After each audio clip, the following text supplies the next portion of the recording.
मुअज़्ज़ज़ उलमाए मिल्लत इस्लामिया, नौजवान साथियों, बुज़ुर्गों और दोस्तों, अज़ीज़ बच्चों, पर्दा नशी माँ और बहनों, अस्सलामु अलैकुम व रहमतुल्लाहि व बरकातुहू।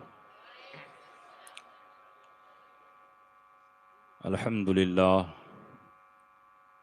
अल्हम्दुलिल्लाहि रब्बिल आलमीन,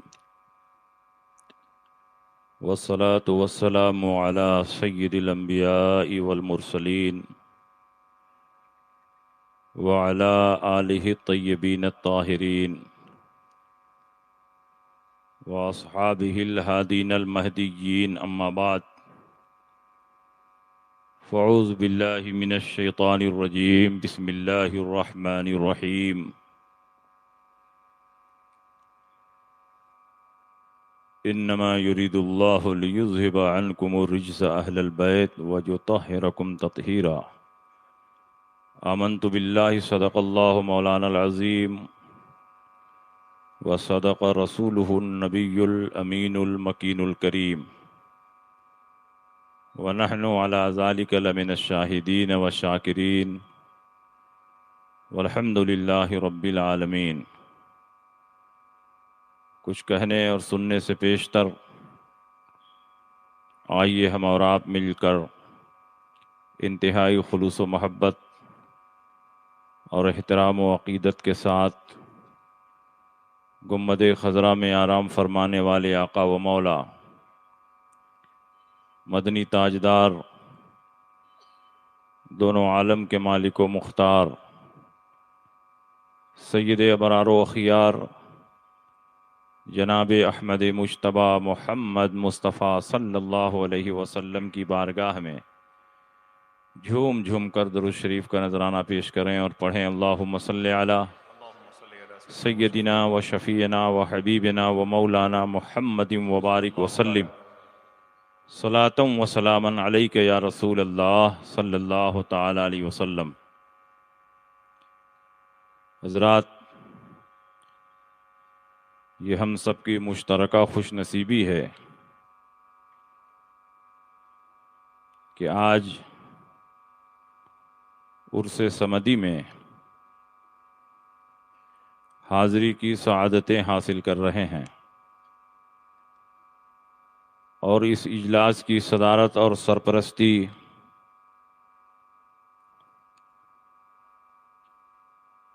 औलाद अली,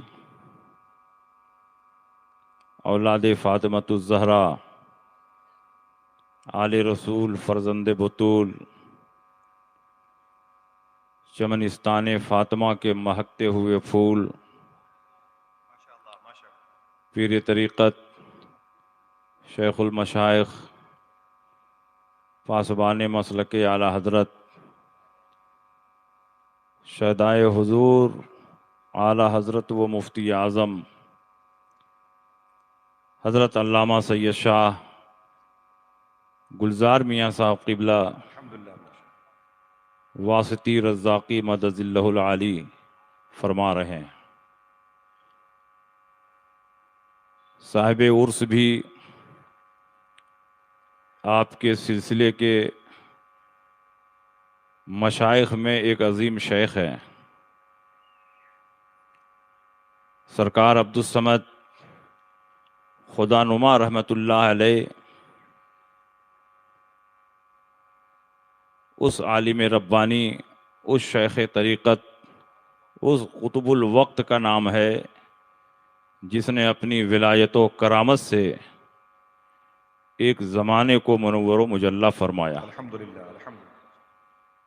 उनकी बातिनी कशिश, फरासत ईमानी, नूर ईमान, मारिफत इलाही का ये आलम था कि उनकी बारगाह में मुरीद होने के लिए तो बहुत से लोग आते थे, लेकिन वो मुरीद भी सबको नहीं बनाते थे और जिसको मुरीद बनाते थे ऐसा मुरीद बनाते थे कि अगर शाम को मुरीद हुआ तो सुबह को, और सुबह को मुरीद हुआ तो शाम को उसके दिल में ऐसा नूर पैदा होता था कि वो दिल की आंखों से रब का दीदार करता था, रब की ज़ियारत करता था। इसीलिए उनको खुदा नुमा कहा जाता है।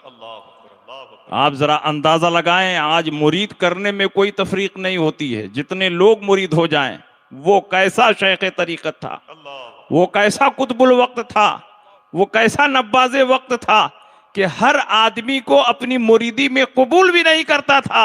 वो बातिनी निगाहों से ये देखते थे कि इसके दिल में ये सलाहियत है कि नहीं, कि अगर मुझसे निस्बत जुड़ती है तो चंद घंटों के बाद दिल की आंखों से रब के दीदार का मुतहम्मिल हो सकता है कि नहीं हो सकता है।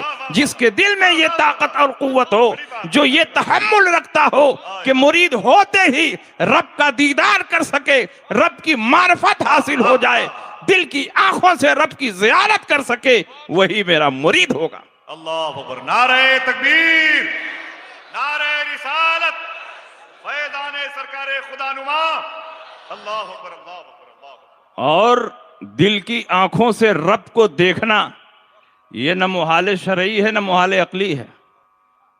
माथे की निगाहों से इस दुनिया में रहकर रब को देखना हमारे हुजूर के साथ खास है। कोई और माथे की निगाहों से इस दुनिया में रहकर रब का दीदार नहीं कर सकता। आखिरत में हर मुसलमान परवरदिगार आलम की जियारत करेगा, परवरदिगार आलम के दीदार से मुशर्रफ होगा। मगर अल्लाह ने इस दुनिया में खास कर दिया है कि अगर सर की आंखों से मुझे कोई देखेगा तो वो महबूबे खुदा होगा, वो मोहम्मद अरबी होंगे। लेकिन दिल की आंखों से औलियाए किराम एक दो बार नहीं, बार बार रब का दीदार करते रहे, रब की जियारत करते रहे। इमाम आजम अबू हनीफा ने 100 मरतबा दिल की आंखों से रब का दीदार किया है। इमाम अहमद इब्ने हम्बल रज़ियल्लाहु ताला अन्हो ने सैकड़ों मरतबा रब का दीदार किया है। और एक वली की शान में हमने पढ़ा कि जब तक वो रब का दीदार नहीं कर लेते थे उस वक्त तक सोते नहीं थे। इसीलिए फरमाया गया, इत्तकू फिरासतल मोमिन फ़इन्नहु यंज़ुरु बिनूरिल्लाह। मोमिन की फिरासत से डरो, इसलिए कि वो माथे की निगाहों से नहीं बल्कि नूरे खुदा से देखता। और उनके सिर्फ 40 मुरीदीन हुए और खिलाफत उन्होंने सिर्फ सरकारे बासा को दी और किसी को खिलाफत नहीं दी।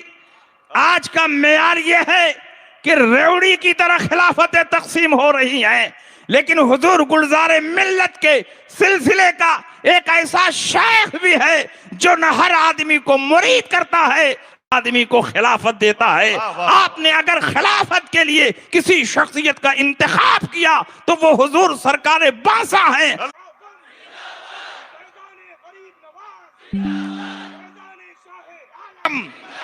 फैज़ाने कुतुबे आलम, फैज़ाने खुदा नुमा, उर्से समदी, उर्से समदी, उर्से समदी, फैज़ाने उर्से समदी, खिताबे शम्सुल फुतहा, फैज़ाने शम्सुल फुक़हा। सुभान अल्लाह, सुभान अल्लाह। नारे तकबीर, नारे रिसालत, फैज़ाने सरकारे गौसुल आज़म, फैज़ाने सरकारे गौसुल आज़म, खानवादे इमाम हुसैन, फैज़ाने सरकारे इमाम हसन, उर्से सरकार खुदानुमा, अज़मते हुजूर ताजुश शरीया, वाह वाह, फैज़ाने हुजूर सरकारे गुलजारे मिल्लत। अल्हम्दुलिल्लाह, हम सब के सब मुक़द्दर के ऊंची बोले, ऊंची बोले, मुक़द्दर के। इसकी वजह मालूम क्या है कि हर बरेलवी जन्नती उस पाकीज़ा मुतबर्रिक सरजमीन अहमदाबाद शरीफ में मौजूद है जिसने एक नहीं अनेक बुजुर्गों की बारगाह में हाजिरी दे करके साहिबे उर्स के फयूज़ बरकात हासिल करने के लिए इस महफिले नूर में हाजिर खिदमत है।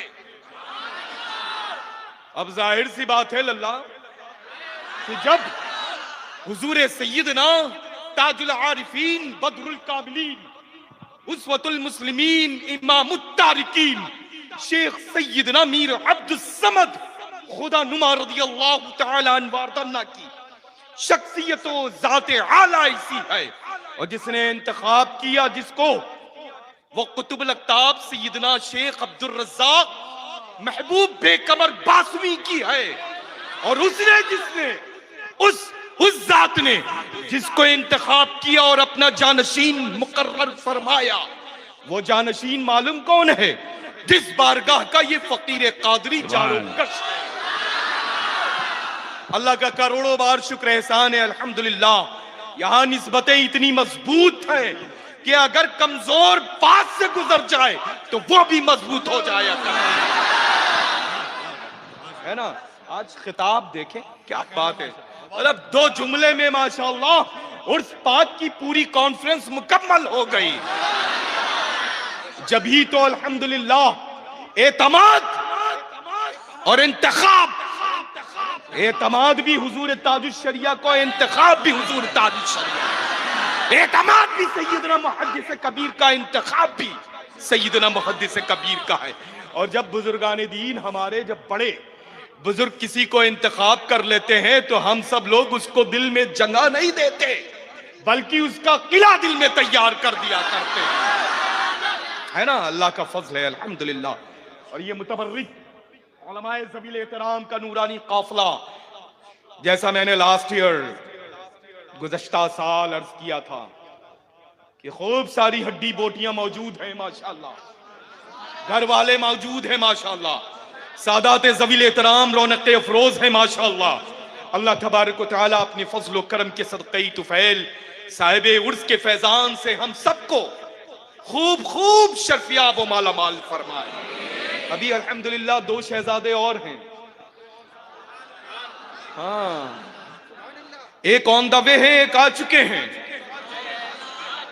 है ना, अल्हम्दुलिल्लाह। और सुभान अल्लाह, अभी हजरत सैयद शाह सलीम बापू साहब क़िबला ऑन द वे हैं, बस पहुंच रहे हैं।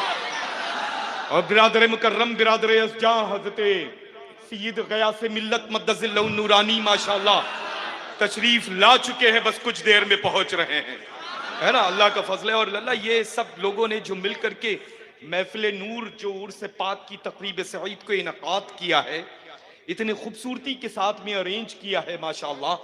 यहाँ पर उर्स समदी जरूर है, लेकिन अहमदाबाद शरीफ के तमाम मशाइख इज़ाम जितने आराम फरमाए, उन सब के फैजान और करम से हम सब के सब खूब खूब शर्फियाब और मालामाल हो करके अपने अपने घर जाने वाले हैं इंशाअल्लाह। सुभान अल्लाह, सुभान अल्लाह, जी तशरीफ फरमा, सुभान अल्लाह, माशाअल्लाह।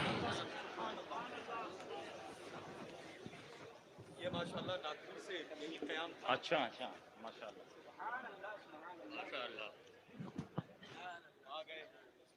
सुभान अल्लाह, माशाअल्लाह। आपकी कॉन्फ्रेंस कामयाब हो गई है। अब किसी मुकर्रिर को तकरीर करने की जरूरत नहीं है। हुजूर गुलजार मिल्लत ने चंद जुमलों में उर्स का मकसद भी बता दिया और साहिब उर्स की अजमत को भी जाहिर फरमा दिया। ये हुजूर गुलजार मिल्लत के कदमों की बरकत है कि आज हम लोग पूरे हिंदुस्तान में चल रहे हैं। हुजूर गुलजार मिल्लत ऐसे शेख तरीक़त हैं, ऐसे सैयद हैं कि उलमा को अपने कदमों में नहीं बिठाते हैं। हुजूर गुलजार मिल्लत ये फरमाते हैं कि ये उलमाए किराम हमारे नाना जान के दीन के खादिम हैं, लिहाजा हम इनको अपना खादिम नहीं बल्कि इनको अपने सर का ताज हम समझते हैं। जो काम हमें करना चाहिए ये उलमाए किराम कर रहे हैं। हमेशा हुजूर गुलजार मिल्लत मसलक से जुड़े हुए उलमा को आगे बढ़ाते हैं, उनकी हौसला अफजाई करते हैं और चंद जुमलों के जरिए उनकी स्पीड को इतना आगे बढ़ा देते हैं कि अगर वो बोलने वाला न भी हो तो बोलने पर मजबूर हो जाता है। और याद रखो, इस वक्त हिंदुस्तान में बहुत पीर हैं, लेकिन सादाते किराम में मुझे एक ऐसा पीर भी नजर आ रहा है, जिस इलाके में पहुंचता है वहाबियत अपनी बिसाते जिंदगी समेटने लगती है। जिस शहर में वो पहुंचते हैं देवबंदियत का जनाजा निकल जाता है, जिस खित्ते में निकलते हैं राफिजियत का दम घुटने लगता है, खारिजियत पनाह मांग लगती है। तमाम बातिल फिरके जिस शेख तरीक़त से इस वक्त खौफ है वो शेख तरीक़त आपके सामने गुलजारे मिल्लत की सूरत में मौजूद है। इन पर सरकार अब्दुल समद खुदा नुमा का भी फैजान है, आप पर सरकार बासा का भी फैजान है, आप पर सरकार मजहौली का भी फैजान है, आप पर सरकार ताजुल औलिया का भी फैजान है। और खुसूसियत के साथ इस वक्त जिस फैजान को दोनों हाथों से पूरे हिंदुस्तान में तकसीम कर रहे हैं वो फैजान आला हजरत है, फैजान मुफ्ती आजम है, फैजान ताजुल शरिया। अल्लाह अकबर, अल्लाह सुभान अल्लाह, सुभान अल्लाह, माशाअल्लाह। मैंने बहुत सारे पीरों को देखा, वो कहते हैं कि बहुत सख्त तकरीर मत कीजिएगा वरना मेरी फील्ड खराब हो जाएगी। और एक ऐसा भी पीर मैं देख रहा हूं जो खास अपने हल्के असर में मेरा नाम देकर मुरीदीन से कहते हैं कि उनकी तारीख लो। अगर वहाबियत के खिलाफ तकरीर करानी है, रफजियत के खिलाफ तकरीर करानी है, बदमज़हबों असूल कुल्लियों के खिलाफ तकरीर करानी है, तो जब मेरी तारीख ले रहे हो तो शमशाद अहमद की भी तारीख लो। इसलिए कि जब तक वो तकरीर नहीं करेंगे उस इलाके में रफजियत, वहाबियत, देवबंदियत का जनाजा नहीं निकलेगा। हुजूर गुलजार मिल्लत का फैजान और उलमा की खिताबत दोनों मिलकर इस वक्त वहाबियत का जनाजा निकालने में मसरूफ है। माशाअल्लाह, माशाअल्लाह, वाह वाह वाह। अल्हम्दुलिल्लाह इस मौजू के ऊपर जो कमा हक़्क़हू कोशिश फरमाते हैं आप खिताब के मुताबिक, वो अल्हम्दुलिल्लाह राफ़ज़ियत के हवाले से इतना जामे, इतना बेहतरीन बाअसर खिताब बहुत कम हमारे जमात के खुतबा इज़ाम फरमाया करते है ना। ऐसे ऐसे ऐसे ऐसे मतलब बनारस शहर में तो लल्ला खुद से कुछ कहने की जरूरत ही नहीं, पलंग पे खुद लेट गए और चादर ओढ़ ली, कहा कि ले जा करके हमें दफन कराओ। कुछ समझ में आया? बनारस में हुजूर गुलजार मिल्लत की कोशिशों से आपको मैं बता दूं बड़ी खुशी महसूस होगी कि बनारस में एक बहुत बड़ा बेल्ट था सुलह कुल्लियों का, और ऐसे वो नीम राफजी थे कि खुल्लम खुल्ला हजरत अमीर माविया, हजरत तलहा, हजरत जुबैर, हजरत आयशा सिद्दीका और यहाँ तक के खुलफाए सलासा के खिलाफ भी सुन्नी होने के बावजूद भी तबर्रा बकते थे। एक लंबा चौड़ा उनका बेल्ट था। लोगों ने कहा कि कैसे इनकी कमर तोड़ी जाए। मैंने कहा आला हजरत का दुर्मुस मौजूद है, उसको जब तक ले नहीं जाओगे उनकी कमर नहीं टूटेगी। हुजूर गुलजार मिल्लत का दौरा हुआ और कई मर्तबा हुजूर गुलजार मिल्लत वहां तशरीफ ले गए। अल्हम्दुलिल्लाह अब उनका जनाजा निकल चुका है, उनकी कमर टूट चुकी है। उस इलाके में अगर मसलक आला हजरत का परचम इस वक्त लहरा रहा है तो वो हुजूर गुलजार मिल्लत की खिदमत का नतीजा। और हम लोग क्या मुकर्रिर हैं, हुजूर गुलजार मिल्लत जिस पर नजर करम फरमा दें वो गूंगा हो तो बोलने लगे, माशाअल्लाह, और बोलने वाला हो तो उसकी बोलती बंद हो जाए। ये हुजूर गुलजार मिल्लत की शान है। तो आप बताइए, तकरीर सुनना चाहते अनाउंसर है, मैं खुद उनकी अनाउंसरी को पसंद करता हूं, बाकी पूरे हिंदुस्तान में किसी की अनाउंसरी मुझको जमती ही नहीं। साफ बात यह है। सैयद अब्दुल वसी साहब भी तशरीफ फरमाए, इंशाअल्लाह वो भी गुनगुनाएंगे। आज बहुत सारे अहबाब ने ख्वाहिश की है कि आपने सहाबा की अजमत पर बहुत सी तकरीरें की हैं, अमीर माविया की फजीलत पर तकरीरें की हैं। आज हजरत अली की अजमत बयान कर दीजिए, हजरत अली की फजीलत बयान कीजिए, इसलिए कि सुन्नी वही है जो सारे सहाबा से मोहब्बत करता है। इसलिए कि हमारा नारे हैदरी, हम सुन्नी हैं, इमाम अहमद रजा के मसलक पर चलने वाले हैं। इमाम अहमद रजा ने हमें यही तालीम दी है कि जो सहाबा को छोड़कर सिर्फ और सिर्फ अहले बैत से मोहब्बत का दावा करे तो समझ जाओ कि उसके अंदर राफजियत है। और अगर अहले बैत को छोड़कर सिर्फ और सिर्फ सहाबा से मोहब्बत का दावा करे तो समझ लो उसमें खारिजियत है। और जो दोनों से मोहब्बत करे समझ लो वही मसले के आला हजरत। अहले सुन्नत का है बेड़ा पार, अस्हाबे हुजूर नज्म हैं और नाव है इतरत रसूलुल्लाह। हजरत अली करमल्लाहु ताला वजहुल करीम सिर्फ सैयद नहीं असले सैयद हैं। सारे सादात का सिलसिला हजरत अली और फातिमा से होता हुआ हुजूर अकरम सल्लल्लाहु ताला अलैहि वसल्लम तक पहुंचता है। अल्लाह रब्बुल इज्जत ने हजरत अली को बेशुमार फजाइल और मनाकिब से नवाजा। आपकी फजीलत की एक जिहत यह है कि आप सहाबा में दाखिल हैं। आपकी फजीलत की एक जिहत यह भी है कि आप खुलफाए राशिदीन में भी दाखिल हैं। आपकी फजीलत की एक हैसियत यह भी है कि आप अहले बैत में भी दाखिल हैं। और आपकी फजीलत की एक जिहत यह भी है कि रसूल पाक के दामाद भी हैं। अल्लाह के नबी सैयद आलम सल्लल्लाहु अलैहि वसल्लम ने हजरत अली की शान में जितनी हदीसें बयान की हैं किसी और सहाबी की शान में इतनी हदीसें नहीं बयान की हैं। और अल्लाह के नबी सैयद आलम सल्लल्लाहु अलैहि वसल्लम ने हजरत अली को अपनी मोहब्बतों से जितना नवाजा है उतना किसी और सहाबी को नहीं नवाजा है। हजरत अली करमल्लाहु ताला वजहुल करीम को अल्लाह के नबी ने इतना नवाजा कि बाज उलूमो मारिफ में सारे सहाबा में आपको मुमताज कर दिया। हजरत अब्दुल्लाह इब्ने मसूद फरमाते हैं, और अब्दुल्लाह इब्ने मसूद कौन है आपको मालूम है? अल्लाह के नबी ने फरमाया रदीतु लि उम्मती मा रज़िया लहा इब्नु उम्मे अब्द व सखितु लि उम्मती मा सखित लहा इब्नु उम्मे अब्द, यानी इब्ने मसूदिन मैं अपनी उम्मत के लिए वही पसंद करता हूँ जो अब्दुल्लाह इब्ने मसूद मेरी उम्मत के लिए पसंद करते हैं। मैं अपनी उम्मत के लिए उस चीज को नापसंद करता हूं जो अब्दुल्लाह इब्ने मसूद मेरी उम्मत के लिए नापसंद करते हैं। अब्दुल्लाह इब्ने मसूद फरमाते हैं कि इल्मे मीरास, इल्मे फराइज और इल्मे कज़ा में हजरत अली से बड़ा आलिम मैंने मदीना मुनव्वरा में किसी को नहीं देखा। हजरत आयशा सिद्दीका फरमाती हैं कि मैंने शरीयत का अली से बड़ा जानकार किसी और को नहीं देखा। मसाइल शरीयत का सबसे बड़ा आलिम मैंने अली को देखा। हजरत सईद इब्ने मुसय्यब फरमाते हैं कि मदीना मुनव्वरा में किसी को ये ज़ेब नहीं देता कि वो ये कहे जो चाहो पूछो। ये जुमला अगर कोई अदा कर सकता है तो वो अली मुर्तजा है। हजरत अब्दुल्लाह इब्ने मसूद फरमाते हैं कि जब जब अली से मैंने कोई सवाल किया तो अली ने फौरन जवाब दिया और सही जवाब दिया। बताओ ये शान किसकी है?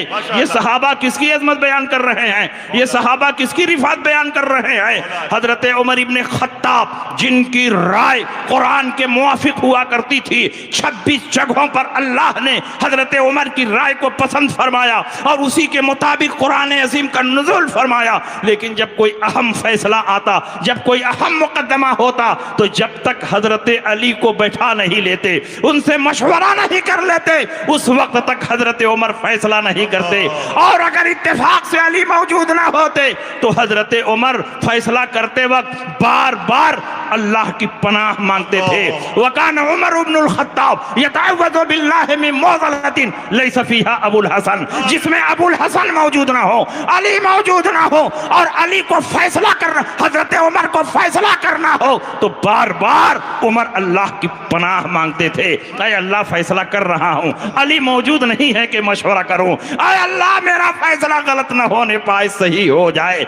एक मर्तबा हजरत उमर ने एक औरत के बारे में फैसला सुनाया कि इसको संसार किया जाए और करीब था कि चारों तरफ से पत्थरों की बारिश हो जाती और उस औरत को संसार कर दिया जाता, उस पर पत्थरों की बरसात होती और वो औरत मर जाती। इतने में हजरत अली आ गए, कहा क्या मामला है? तो हजरत उमर ने फरमाया इस औरत ने जिना किया है, इसके पेट में जिना का बच्चा मौजूद है और शहादत शरई और इकरार से साबित हो चुका है कि इस औरत ने जिना किया है, इसलिए मैंने संसार का फैसला किया है। हजरत अली फरमाते हैं रसूल पाक ने फरमाया है कि जब तक इसके पेट से बच्चा बाहर ना हो जाए, जब तक बच्चे की विलादत औरत ना हो जाए उस वक्त तक औरत को संसार नहीं किया जा सकता, इसलिए कि खताकार औरत है, उसके पेट में पलने वाला बच्चा खताकार नहीं है। अगर इस वक्त पत्थर बरसाया गया तो औरत भी मरेगी और पेट में पलने वाला बच्चा भी मरेगा। हजरत उमर की आंखें खुल गईं और आपने फरमाया लौला अलीयुन लहलका उमर, अगर आज अली नहीं आए होते तो उमर तो हलाक हो गए। ये शान है हजरत अली करमल्लाहु ताला वजहुल करीम की। और आज कंप्यूटर का दौर है, कैलकुलेटर का दौर है, बड़े बड़े हिसाब को कैलकुलेटर चंद मिनटों में समेट देता है, लेकिन हजरत अली का दिमाग कंप्यूटर और कैलकुलेटर से ज्यादा तेज चलता था। सहाबा में हजरत अली जैसा कोई रियाजी का माहिर नहीं था, बड़े बड़े हिसाब को हजरत अली एक लम्हे में हल फरमा देते थे। और एक मसला आपके सामने मैं पेश करता हूँ, हजरत अली की ज़हानत व फतानत और इल्म रियाजी में और इल्म मीरास में हजरत अली की महारत ताम्मा का जलवा नजर आएगा। दुनिया का कोई भी मुफ्ती हो, अगर उसके सामने वरासत का मसला पेश किया जाए तो जब तक उस मुफ्ती को यह ना बताया जाए कि मरने वाले के वारिसीन कितने हैं, मरने वाले के वारिसीन कौन कौन हैं, कितने बेटे हैं, कितनी बेटियां हैं, बीवी है, माँ है, कितने भाई हैं, जब तक ये तफसीलात ना बताई जाए उस वक्त तक दुनिया का कोई मुफ्ती इल्म मीरास का जवाब नहीं दे सकता, वरासत का मसला हल नहीं कर सकता। वारिसीन हैं, उनकी तादाद कितनी है वो खुद ही बता देता है कि मरने वाले के वारिसीन इतने हैं, उनकी तादाद ये है। आप जरा सुनिए हजरत अली की ज़हानत और फतानत का क्या आलम है। आदमी जब उलझन में होता है तो फतवा नहीं देता, फैसला नहीं करता, वो कहता है बाद में आना। इतने मेंबर पर खुतबा दे रहे हैं और सवाल हो रहा है, 1 मिनट के लिए खुतबा रोका और उसके लायन हल मसले को हल फरमा दिया। अली घोड़े पर सवार हो रहे हैं और किसी ने मसला पूछा, सवार होते होते उसके मसले को हल फरमा दिया। हजरत अली एक दिन घोड़े पर सवार हो रहे हैं, एक पांव रिकाब में रख चुके हैं और दूसरा पांव रिकाब में रखने जा रहे थे, इसीलिए इस मसले को मसले रिकाबिया कहा जाता है। एक औरत दौड़ती हुई आई और उसने कहा, हुजूर मेरे साथ बड़ा जुल्म हुआ है, मेरा भाई मरा, 600 दीनार छोड़कर मरा, लेकिन मुझको सिर्फ 1 दीनार मिल रहा है, मेरे साथ जुल्म हो रहा है, ज्यादती हो रही है, इंसाफ किया जाए। हजरत अली ने फरमाया, लगता है तेरा भाई जब दुनिया से गया, तेरा भाई जो दुनिया से रुखसत हुआ, एक माँ को छोड़कर गया, एक बीवी को छोड़कर गया, चंद बेटियों, तेरा भाई दुनिया से रुखसत हुआ, 600 दीनार छोड़कर मरा और उसने चंद बेटियां छोड़कर चंद बेटियों को छोड़ा, एक माँ को छोड़ा, एक बीवी को छोड़ा, 12 भाई को छोड़ा।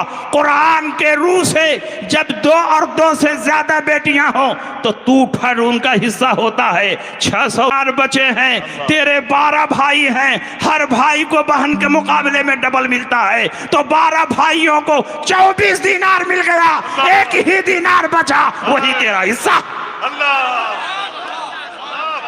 मैं कहता हूं इस दौर का कैलकुलेटर भी फेल हो जाएगा, कंप्यूटर भी फेल हो जाएगा, बड़ा से बड़ा मैथमेटिक भी फेल हो जाएगा, वो इतनी तेजी के साथ मसले को हल नहीं कर सकता जिस तेजी के साथ हजरत अली ने मसले को हल फरमा दिया। और ऐसा नहीं है कि हजरत अली ने सिर्फ शरीयत के मसले को हल फरमाया। पूछने वालों ने पूछा, अय अली जमीन से आसमान की दूरी कितनी है, अय अली जमीन से चांद की दूरी कितनी है, अय अली जमीन से सूरज की दूरी कितनी है, चांद की रफ्तार कितनी है, सूरज की रफ्तार कितनी है। साइंस आज तहकीक कर रही है और अली ने 1400 साल पहले उसका जवाब बता। गेहूं खुदा की राह में सदका कर दूंगा, अब मेरा काम हो चुका है लेकिन मैं बहुत मुश्किल में फंस गया हूं। हजरत अली ने फरमाया,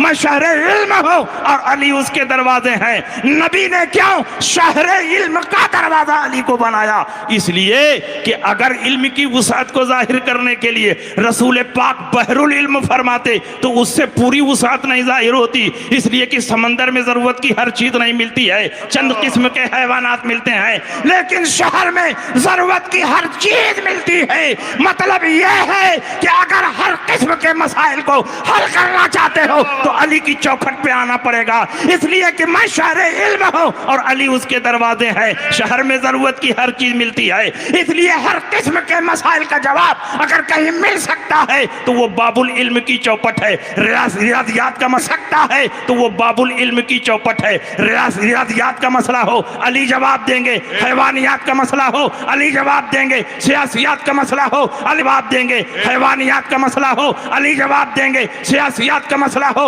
अली जवाब देंगे, इमरानियात का मसला हो अली जवाब देंगे, कुरानियात का मसला हो अली जवाब देंगे, फिक़हियात का मसला हो अली जवाब देंगे, इल्म क़ज़ा का मसला हो अली जवाब देंगे, वरासत का मसला हो अली जवाब देंगे, जमीनों की पैदाइश का मसला हो अली जवाब देंगे, आसमान की बुलंदी का मसला हो अली जवाब देंगे, सूरज और चांद की रफ्तार का मसला जवाब देंगे। इसलिए कि अली आलिम नहीं है, शहर इल्म का दरवाजा है, जो इल्म चाहिए वो अली की चौखट से मिले। नारे तकबीर, नारे रिसालत, नारे हैदरी, मसलके आला हजरत, उलमाए अहले सुन्नत, बस्ती बस्ती करिया करिया। आप जरा अंदाजा लगाओ हजरत अली की ज़हानत व फतानत, जहां सबका दिमाग फेल हो जाता था वहीं से हजरत अली की ज़हानत शुरू होती थी।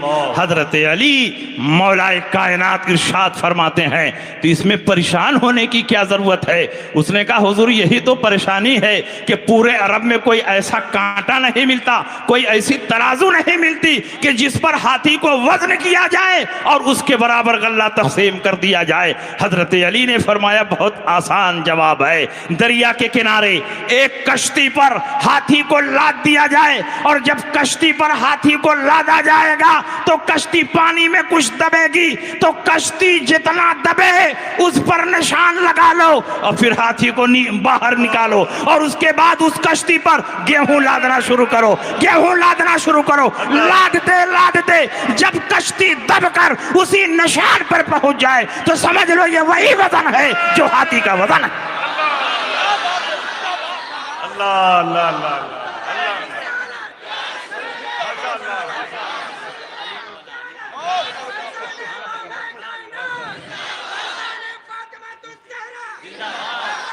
वाह वाह वाह माशाअल्लाह।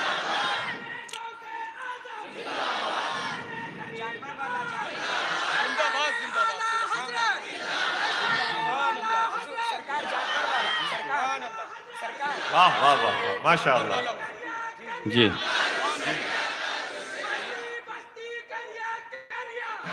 माशाअल्लाह।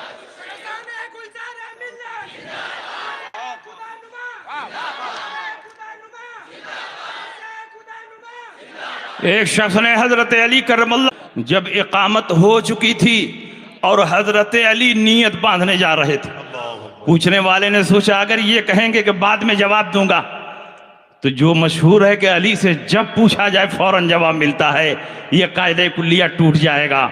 और अगर अली जवाब देंगे तो जवाब इतना तफसीली होगा कि कई दिन गुजर सकते हैं, कई हफ्ते गुजर सकते हैं, जवाब कंप्लीट नहीं होगा।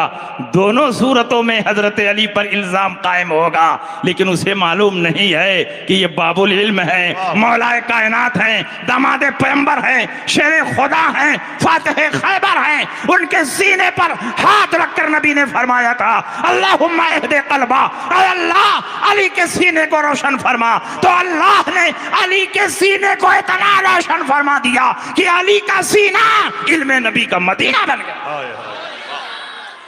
जैसे ही हजरत अली मुसल्ले की तरफ बढ़े उसने कहा हुजूर एक सवाल का जवाब दे दे, कौन जानवर अंडा देता है और कौन जानवर बच्चा देता? उसने सोचा कि हजरत अली सिर्फ अरब के जानवरों की तफसीलात बताएंगे तो कई हफ्ते गुजर जाएंगे, लेकिन मौला अली ने 2 जुमलों में जवाब को समेट दिया।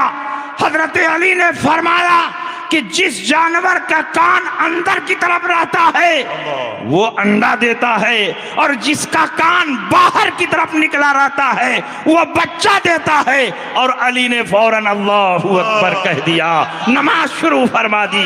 वो आदमी नमाज पढ़कर चला गया, साल भर घूमता रहा, जंगल जंगल गया, पर्वत पर्वत गया, पहाड़ पहाड़ गया, दरिया सहरा देखा, जंगलों में घूमा, शहरों में घूमा, साल भर चक्कर लगाने के बाद फिर आया। कहा हुजूर आपने जो जवाब दिया है वो बिल्कुल परफेक्ट है, बिल्कुल सही है, कहीं भी मैंने उसके खिलाफ नहीं पाया। हजरत अली ने फरमाया कि एक पहचान और लेते जाओ, जो जानवर दाना खिलाता है वो अंडा देता है, और जो जानवर दूध पिलाता है वो बच्चा देता है। वो चला गया, साल भर तक दुनिया का चक्कर लगाता रहा, पहाड़ों और जंगलों में देखता रहा, दरियाओं और सहराओं में घूमता रहा। साल भर के बाद फिर आया, कहा हुजूर आपने जो पहचान बताई है वो बिल्कुल सही पहचान है, उसके खिलाफ कहीं मैंने नहीं देखा। जरा अंदाजा लगाओ, हजरत अली अरब के बाहर नहीं निकले, और जानवर सिर्फ अरब में नहीं रहते हैं बल्कि अजम में भी रहते हैं, दरियाओं में भी रहते हैं, समंदरों में भी रहते हैं, जंगलों में भी रहते हैं, बयाबानों में भी रहते हैं। लेकिन अली ऐसे बाबुल इल्म है कि एक ऐसा ज़ाब्ता बता दिया कि पूरी दुनिया के जानवरों का अगर जायजा लिया जाए तो अली का जवाब गलत नहीं हो सकता। साल भर के बाद फिर आया, हजरत अली ने फरमाया कि एक पहचान और लेता जा, जो जानवर सालिम दाना निकल जाता है वो अंडा देता है, और जो जानवर चबा कर खाता है वो बच्चा देता है। जा साल भर के लिए निकल जा। कदमों पर गिर गया, कहा हुजूर अब मैं नहीं जाऊंगा, इसलिए कि साल भर मैंने चक्कर लगा कर देख लिया है, आप जो जवाब देते हैं वो जवाब बिल्कुल सही होता है। अली फरमाते हैं अगर तुम क़यामत तक यही मसला पूछता रहता तो एक एक पहचान देता रहता, कभी पहचान खत्म नहीं होती। नारे तकबीर, नारे रिसालत, नारे हैदरी, उलमाए अहले सुन्नत, मसलके आला हजरत उर्से दादा मियां, नारे तकबीर, नारे रिसालत। बहुत अच्छे, सुभान अल्लाह। हजरत अली करमल्लाहु ताला वजहुल करीम का इल्म देखो। आपका इल्म सिर्फ कुरान को मुहीत नहीं है, आपका इल्म सिर्फ हदीस को मुहीत नहीं है, आपका इल्म सिर्फ तारीख को मुहीत नहीं है, आपका इल्म सिर्फ रियाजी मुहीत नहीं है, बल्कि आप हैवानियात का भी इल्म रखते हैं, इमरानियात का भी इल्म रखते हैं, अफलाक का भी इल्म रखते हैं, अर्जियात का भी इल्म रखते हैं। दुनिया में जितने उलूम राइज हैं तमाम उलूम के इल्म का दरवाजा अगर कोई हो सकता है तो वो मौला अली है। और हजरत अली की ज़हानत व फतानत देखिए। एक शख्स आया और उसने कहा हुजूर मैं बकरियां पालता हूं, बकरियां पालता हूं और बकरियों की देख रेख के लिए कुत्ता भी पालता हूं। बकरियों के रेवड़ में एक बच्चा पैदा हुआ है और समझ में नहीं आ रहा है कि ये कुत्ते का बच्चा है कि बकरी का बच्चा है, इसलिए कि मेरे पास कुत्ते भी बहुत हैं और बकरियों का रेवड़ भी है और बकरियों की रेवड़ के बीच में एक बच्चा मिला है। समझ में नहीं आता है कि वो कुत्ते का बच्चा है कि बकरी का बच्चा है। हजरत अली ने फरमाया कि देखो बोलता कैसा है, अगर कुत्ते की तरह बोलता है तो कुत्ते का बच्चा है और बकरी की तरह बोलता है तो बकरी का बच्चा है। उसने कहा हुजूर कभी कुत्ते की तरह बोलता है कभी बकरी की तरह बोलता है। हजरत अली ने फरमाया उसके सामने पानी रख कर देखो, अगर वो जबान से चाट के पीता है तो कुत्ते का बच्चा है और अगर होठों से पीता है तो बकरी का बच्चा है। उसने कहा हुजूर कभी होठों से पीता है कभी जबान से चाट के पीता है। हजरत अली ने फरमाया उसके सामने गोश्त रखो और उसके सामने घास रखो, सब्जियां रखो, अगर सब्जियां खाए तो वो बकरी का बच्चा है, गोश्त खाए तो कुत्ते का बच्चा है। उसने कहा हुजूर कभी सब्जी खाता है कभी गोश्त खाता है। हजरत अली ने फरमाया कि देखो, अगर बकरियों में मिलजुल के रहता है तो वो बकरी का बच्चा है, अगर कुत्तों में मिलजुल के रहता है तो वो कुत्ते का बच्चा है। कहा हुजूर कभी बकरियों में रहता है कभी कुत्तों में रहता है। हजरत अली ने सोचा कि अब ऐसा जवाब दे दूं कि ये सिलसिला ही खत्म हो जाए। हजरत अली ने फरमाया उसका पेट फाड़ कर देखो, अगर अतड़ियों का गुच्छा नजर आए तो वो बकरी का बच्चा है, और एक आंत नजर आए तो वो कुत्ते का बच्चा है। अब यहां तो नहीं कह सकता कि एक बार फाड़ के देखा तो ऐसा मिला, एक बार फाड़ के देखा तो ऐसा मिला। हजरत अली ने ऐसी उसकी बोलती बंद कर दी कि अब उसके बाद सवाल करने की गुंजाइश नहीं बची। उसे इफा लेना ये लुगत के भी खिलाफ है, ये दयानत के भी खिलाफ है। रसूल पाक सय्यद आलम सल्लल्लाहु अलैहि वसल्लम ने किस मौके पर यह हदीस इरशाद फरमाई थी? उस मौके पर यह हदीस इरशाद फरमाई जब रसूल पाक हज्जतुल वदा से फारिग होकर जा रहे थे। नबी अकरम सल्लल्लाहु अलैहि वसल्लम को इत्तला मिली कि बाद सहाबा ने अली पर तनकीद की है, अली को तनकीद का निशाना बनाया है। नबी की गैरत बेदार होती है, नबी की रहमत छोम जाती है। हजरत अली करमल्लाहु ताला वजहुल करीम की अजमत में नबी ने एक शानदार खुतबा इरशाद फरमाया। जितनी लकड़ियां थी, जितने मालो असबाब थे, जितने सामान थे, नबी ने फरमाया सबका मेंबर बना दो। ऊंचा मेंबर बन गया। उसके बाद अल्लाह के नबी उस मेंबर पर तशरीफ लाए और अली के फजाइल में एक जामे खुतबा इरशाद फरमाया। और उसी खुतबे में अल्लाह के नबी ने इरशाद फरमाया मन कुंतो मौला फालियुन मौला, मैं जिसका मौला अली भी उसके मौला। नबी को खुतबा देने की हाजत क्यों पेश आई? नबी की दोस्ती और मोहब्बत का इजहार करने की जरूरत क्यों पेश आई? इसलिए कि दो सहाबी ने हजरत अली पर तनकीद की थी, जिसमें एक हजरत खालिद इब्ने वलीद है और हजरत बुरैदा इब्ने हुसैब है। अल्लाह के नबी ने पूछा कि तुम लोगों ने क्या अली पर एतराज किया, क्या तुम लोगों ने अली की तनकीद की? उन्होंने कहा या रसूल अल्लाह, फलां जंग से हम आ रहे थे, बहुत ज्यादा माले गनीमत साथ में था और कुछ बांदियां भी साथ में थी। हजरत अली ने एक बांदी में तसर्रुफ किया और माले गनीमत की तकसीम नहीं हुई थी, तकसीम गनीमत से पहले हजरत अली ने उसमें तसर्रुफ किया, इसलिए हमने उन पे तनकीद की, इसलिए हमने उनको तनकीद का निशाना बनाया। अल्लाह के नबी ने फरमाया कि अली ने एक बांदी में तसर्रुफ किया, उनको उससे ज्यादा का हक था। अगर तुम लोग मुझसे मोहब्बत का दावा करते हो तो सुन लो, मुझसे मोहब्बत का दावा उस वक्त तक कंप्लीट नहीं हो सकता जब तक अली से मोहब्बत न करो। इसलिए कि जो मेरा दोस्त है वो अली का दोस्त है, जो मेरा महबूब है वो अली का महबूब है। मन कुंतो मौला फालियुन मौला, मैं जिसका दोस्त अली भी उसके दोस्त, मैं जिसका महबूब अली भी उसके महबूब। और आगे अल्लाह के नबी फरमाते हैं अल्लाहुम्मा वाले मनवाला वादे मनवादा, अरे अल्लाह उससे मोहब्बत फरमा जो अली से मोहब्बत करे, उससे दुश्मनी फरमा जो अली से दुश्मनी करे। तो यहाँ बात खिलाफत की नहीं चल रही है, हुकूमत की नहीं चल रही है, बल्कि दोस्ती और मोहब्बत की बात चल रही है, नफरत और अदावत का जिक्र हो रहा है। ऐसे माहौल में अल्लाह के नबी ने खुतबा दिया, ऐसे माहौल में अल्लाह के नबी ने मन कुंतो मौला फरमाया। यह इस बात की दलील है कि यहाँ मौला का माना खलीफा नहीं है, मौला का माना महबूब है, मौला का माना दोस्त। और सुन लीजिए एक आखिरी बात, अल्लाह के नबी सय्यद आलम सल्लल्लाहु अलैहि वसल्लम 13 दिन तक बीमार रहे। बुखारी शरीफ उठाकर देखिए, 13 दिन तक बीमार रहे और फिर दोशंबा मुबारका को जवाल के बाद हुजूर अलैहिस्सलाम दुनिया से चले गए।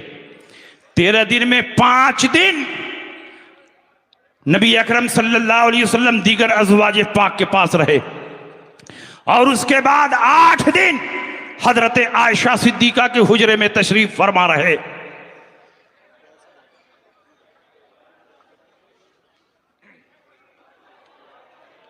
माशाअल्लाह हजरात, गालिबन अल्हम्दुलिल्लाह रब्बिल आलमीन इस वक्त मिंबर शरीफ पर जो एक मुबारक मखसूस मुख्तस जगह है, उस अज़ीमुशान मुबारक और मसऊद जगह पर जिस शख्सियत को हम वारिद होते हुए देखेंगे, वो शख्सियत खानकाह मीर फजलुल्लाह मीर अहमद मीर मोहम्मद तिरमिज़ी कालपी शरीफ की बारगाह के साहिब सज्जादा, आलमी मशाइख़ ओवाम की मरकज़ी हैसियत की निगाह में नज़र आने वाली उस खानकाह के शेख कामिल की सूरत नूर नज़र आ रही है, जिसको हम इस वक्त शेख तरीक़त पीर तरीक़त नाशिर मसले के हक़ व सदाक़त वाला हज़रत व बाज़ुए हुज़ूर सरकार ताजुश्शरिया के पैकर में अल्लामा शाह सिगरी सरकार ग़यास मियाँ शाह साहब क़िबला की पाकीज़ा आमद पर देख रहे हैं। दोनों हाथों को उठाएं, ऐसी मुबारक और मुतबर्रक और ऐसी मसऊद शख्सियत के इस्तक़बाल में आप गोया हों।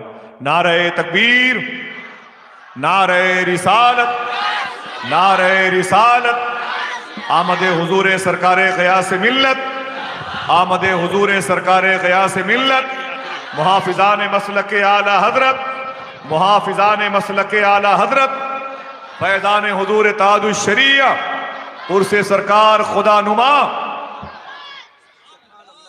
सुभान अल्लाह, माशाअल्लाह। आज एक ही स्टेज पर आफताब और महताब दोनों जमा है, दोनों औलाद अली, दोनों आले रसूल और दोनों खांटी और ओरिजिनल सैयद।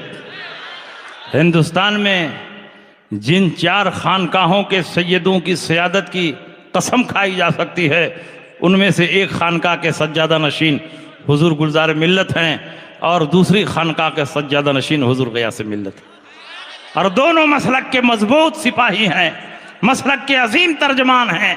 पूरे हिंदुस्तान में मसलक आला हज़रत का परचम इनके ज़रिए बुलंद हो रहा। अल्हम्दुलिल्लाह, थोड़ी ही देर में हुजूर ग़यास मिल्लत का भी आप वलवला अंगेज़ खिताब सुनेंगे। और जब किसी सय्यद की ज़ुबान से आला हज़रत की अज़मत हम लोग सुनते हैं तो तबीयत मचल जाती है, इसलिए कि आला हज़रत ने पूरी ज़िंदगी सादाते किराम की अज़मत का खुतबा पढ़ा है। आज सादाते किराम की जिम्मेदारी है कि मसलके आला हज़रत पर हमला हो तो कोई आगे बढ़े या ना बढ़े, सादाते किराम आगे बढ़ें और मसलके आला हज़रत का दिफा करें। अल्हम्दुलिल्लाह, ये दोनों सादात इस मैदान में सरगर्म। मैं आखिरी बात अर्ज कर रहा हूं ताकि मेरी तकरीर से राफ़ज़ियत को खुशी ना हासिल हो, इसलिए कि असली और ओरिजिनल अली वाले हम ही हैं। ये तो अली के गुस्ताख और दुश्मन हैं। हजरत अली को कूफा में किसने धोखा दिया? इन्होंने धोखा दिया। इमाम हसन मुज्तबा को किसने धोखा दिया? इन्होंने धोखा दिया। इमाम हुसैन और हजरत मुस्लिम बिन अकील को किसने धोखा दिया? इन्हीं राफ़ज़ियों ने धोखा दिया। और हजरत ज़ैद शहीद रहमतुल्लाह ताला अलैह को किसने धोखा दिया? इन्हीं राफ़ज़ियों ने धोखा दिया। एक नुक्ते की बात मैं बता दूं, हजरत ज़ैद शहीद हजरत इमाम ज़ैनुल आबिदीन के बेटे हैं और उन्हीं की तरफ निस्बत करते हुए सादात अपने आप को ज़ैदी कहते हैं। वो अपने दौर के अजीम फ़क़ीह थे, अपने दौर के अजीम मुहद्दिस थे, अपने दौर के वली कामिल थे और शुजाअत व बहादुरी में हजरत अली का मज़हर कामिल थे। और उनकी सखावत का आलम यह है कि हजरत इमाम जाफर सादिक फरमाते हैं कि मेरे चचा ज़ैद शहीद से बढ़कर उनकी जिंदगी में मैंने किसी और को सखी नहीं पाया। 12,000 कूफियों ने उनके हाथ पर बैयत की और जब दुश्मनों से लड़ने का वक्त आया तो 10,000 भाग गए और 3,000 ने हजरत ज़ैद शहीद से कहा कि हम आपके साथ लड़ने के लिए चलेंगे, लेकिन एक शर्त है कि आप अबू बकर पर तबर्रा बकिए, उमर पर तबर्रा बकिए, उस्मान गनी पर तबर्रा बकिए, तब हम आपका साथ देंगे। ज़ैद शहीद ने क्या जवाब दिया था? जो उस नुक्ते पर अमल करता है वही हकीकी सादात है, वही हकीकत में मौलाई है, वही हकीकत में अली वाला है, वही अहले बैत वाला है। उन्होंने जवाब दिया था कि मैं इन खुलफाए सलासा की ताज़ीम करता हूँ, उनसे मोहब्बत करता हूँ, मैं कभी उन पर तबर्रा नहीं बक सकता, बल्कि जो लोग उन पर तबर्रा बकेंगे मैं उनसे बेजार हूँ, उनसे अलग हूँ। चाहे मेरा साथ दो या ना दो, मैं खुलफाए सलासा की शान में अदना गुस्ताखी को बर्दाश्त नहीं कर सकता। ये अहले बैत का मसलक है। ये लोग अली वाले नहीं हैं, ये तो हुब्बे अली और हुब्बे अहले बैत के चोर दरवाजे से सुन्नियों में राफजियत फैलाने वाले हैं। इसलिए ऐसे लोगों से होशियार रहने की जरूरत है। और ये हजरत अली को खलीफा बिला फजल मानते हैं। आइए मैं आपके सामने एक दलील रखूं, ये बुखारी शरीफ की हदीस है। इससे हजरत अबू बकर सिद्दीक की अफजलियत भी साबित हो जाएगी। और खिलाफत में पहला नंबर अगर किसी का है तो वो हजरत अबू बकर सिद्दीक रजी अल्लाह तआला अन्हु है। नबी के खलीफा बिला फजल हजरत अबू बकर सिद्दीक है। जब सरकार बीमार हुए, 13 दिन तक बीमार रहे, 5 दिन दीगर अज़वाज मुतहरात के पास रहे और 8 दिन जो अखीर के हैं वो हजरत आयशा सिद्दीका के हुजरे में गुजरा। और जब तक सरकार की सेहत इस काबिल थी कि मुसल्ले पर पहुंचकर नमाज पढ़ाते तो सरकार जाकर नमाज पढ़ाते रहे। लेकिन जुमरात के दिन जब इशा का वक्त आया तो सरकार दो आलम सल्लल्लाहु अलैहि वसल्लम पर बार बार गशी तारी होने लगी। अल्लाह के नबी सैयद आलम जब होश में आए, आपने फरमाया कि 7 मशक पानी से मुझको गुस्ल दिया जाए ताकि गशी दूर हो जाए और मैं लोगों से कलाम कर सकूं, लोगों को वसीयत कर सकूं, लोगों को नसीहत कर सकूं। 7 मशक पानी से गुस्ल दिया गया, गशी का असर कम हुआ। अल्लाह के नबी ने उठने की कोशिश की लेकिन उठ ना सके, जमीन पर लेट गए। फिर पानी बहाया गया, गशी दूर हुई। अल्लाह के नबी ने उठने की कोशिश की लेकिन ज़ोफ़ो नकाहत की वजह से उठ ना सके। तो अल्लाह के नबी ने देखा कि इशा की नमाज में ताखीर हो रही है तो आपने इरशाद फरमाया, मुरू अबा बकरिन फलयुसल्लि बिन्नास, अबू बकर को हुक्म दो कि वो लोगों की नमाज पढ़ाएं।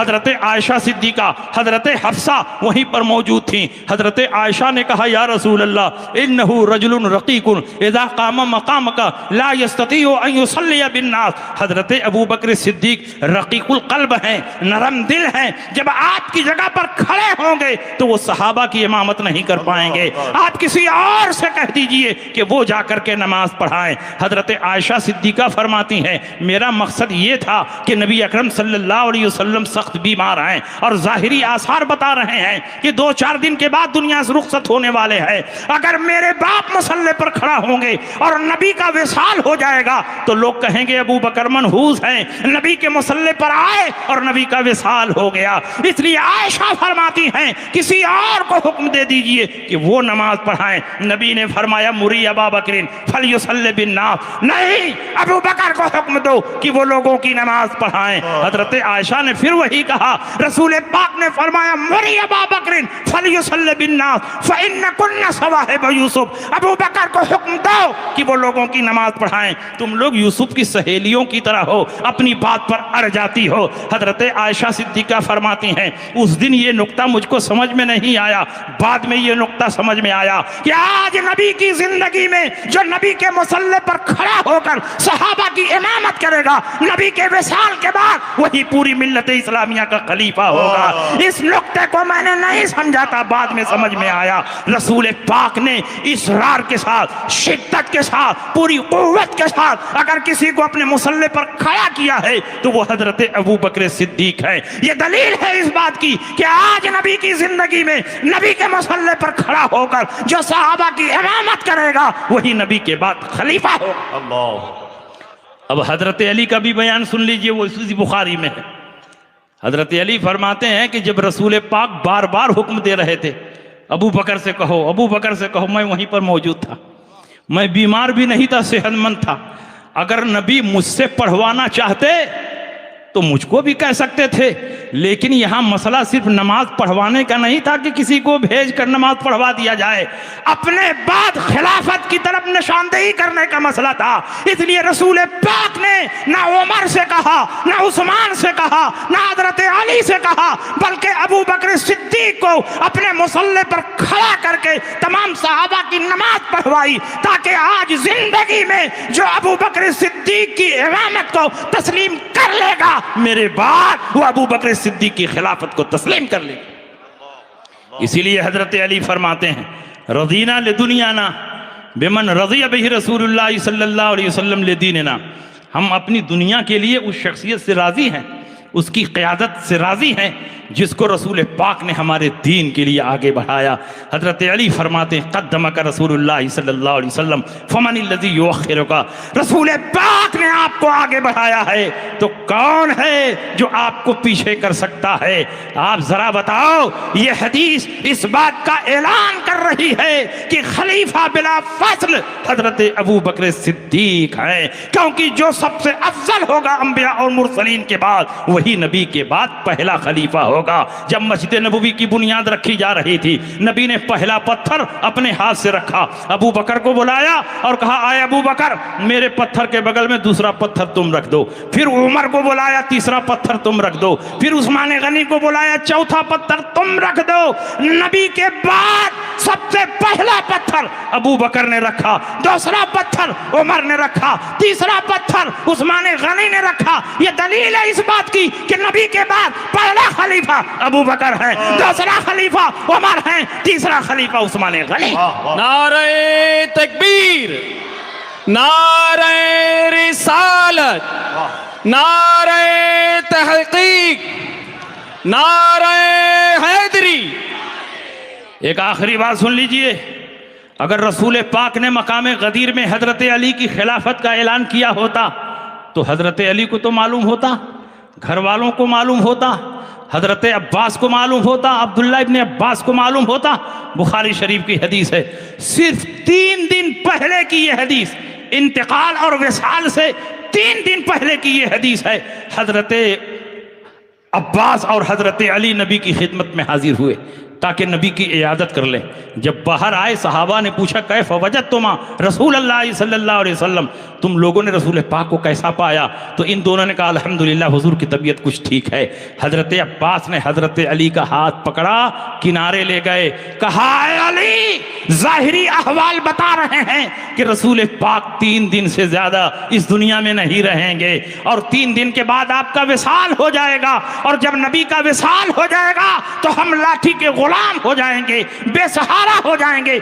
इसलिए आज ही चलो नबी से पूछ लिया जाए कि आपके बाद खलीफा कौन होगा। अगर नबी फरमा देंगे तुम खलीफा हो गए तो हम लोग कोशिश और मेहनत करेंगे, और नबी फरमा देंगे कोई और खलीफा होगा तो हम लोग उसका साथ देंगे। हजरत अली ने फरमाया चचा जान मैं नहीं पूछने जाऊंगा, इसलिए कि अगर रसूल पाक ने यह फरमा दिया कि मेरे बाद तुम खलीफा नहीं होगे तो मुसलमान कभी मुझको खलीफा नहीं बनाएंगे, इसलिए मैं नहीं पूछने जाऊंगा। मैं पूछना चाहता हूं कि अगर मकाम गदीर में रसूल पाक ने हजरत अली की खिलाफत का ऐलान किया था तो हजरत अली को मालूम होना चाहिए, हजरत अब्बास को मालूम होना चाहिए, उनको पूछने की क्या जरूरत थी? हजरत अली ये जवाब देते चचा जान पूछने की क्या जरूरत है, मकाम गदीर में रसूल पाक ने मेरी खिलाफत का ऐलान कर दिया है। अब कौन सहाबी है जो रसूल पाक की मुखालफत कर रहा है? लेकिन हजरत अली ने यह नहीं फरमाया, हजरत अली ने यह फरमाया कि अगर रसूल पाक ने कहीं यह कह दिया कि मेरे बाद तुम खलीफा नहीं होगे तो मुसलमान कभी मुझको खलीफा नहीं बनाएंगे। यह इस बात की दलील है कि मकाम गदीर में रसूल पाक ने अली की खिलाफत का नहीं अली की मोहब्बत का ऐलान किया था। इसलिए पहला खलीफा अबू बकर है, दूसरा खलीफा उमर है, तीसरा खलीफा उस्मान है, चौथा खलीफा अली मुर्तजा है। जो अफजलियत की तरतीब है वही खिलाफत की तरतीब है, और इसी पर अहले सुन्नत का इजमा और इत्तिफाक है। जो हजरत अली को खलीफा बिला फज़ल बता रहा है वो अहले सुन्नत से खारिज। इसलिए आप इन सादात किराम के दामन से मुंसलिक रहिए। हजरत अली तो इनके जद्द करीम हैं, इनसे ज्यादा किसको मोहब्बत हो सकती है? लेकिन क्या मोहब्बत का ये तकाजा है कि सहाबा की शान में गुस्ताखियां की जाए? मुशाजरात सहाबा में हमको पढ़ने की जरूरत नहीं। अहले सुन्नत का इजमा और इत्तेफाक है कि मुशाजरात अल्लाह ने सारे सहाबा को अपनी रजा की सनद अता फरमाई। जिसको अल्लाह ने जन्नती कहा हो उसको जन्नती वही नहीं मानेगा जो खुद जन्नती नहीं है। जिसको रसूल पाक ने अपनी रजा की सनद अता फरमाई हो उससे वही नाराज होगा जो मुसलमान नहीं होगा। इसलिए हम हजरत अली से भी मोहब्बत करते हैं और खुलफाए सलासा से भी मोहब्बत करते हैं और तमाम सहाबा से मोहब्बत करते हैं। हम ये मानते हैं कि मुशाजरात सहाबा में, इख्तिलाफात सहाबा में हक पर अली थे और हक अली के साथ था। आपके बिलमुकाबिल जो आए उनसे खतए इज्तिहादी हुई, लेकिन खतए इज्तिहादी में किसी को फासिक नहीं कहा जाता, किसी को बागी नहीं कहा जाता, किसी को गुमराह नहीं कहा जाता, किसी को जहन्नमी नहीं कहा जाता। सहाबा का इख्तिलाफ ऐसे ही है जैसे चारों मजहब का इख्तिलाफ, हनफी, शाफी, मालिकी, हम्बली में भी बहुत से मसाइल में इख्तिलाफ है, लेकिन हम इमाम शाफी को अपना इमाम मानते हैं, इमाम मालिक को अपना इमाम मानते हैं, इमाम आजम को अपना इमाम मानते हैं, इमाम अहमद इब्न हम्बल को अपना इमाम मानते हैं। मसाइल में इख्तिलाफ के बावजूद ये चारों हमारे मुक्तदा हैं, हमारे पेशवा हैं, हमारी मोहब्बत और हमारे दीन ईमान की पहचान है। उसी तरह इख्तिलाफात सहाबा में, मुशाजरात सहाबा में अली हक पर थे और हक अली के साथ था। बल्कि मैं एक जुमला आगे बढ़कर कह दूं कि जहां अली हो वहीं हक होगा। यह नहीं कि अली हक पर हैं, जहां अली होंगे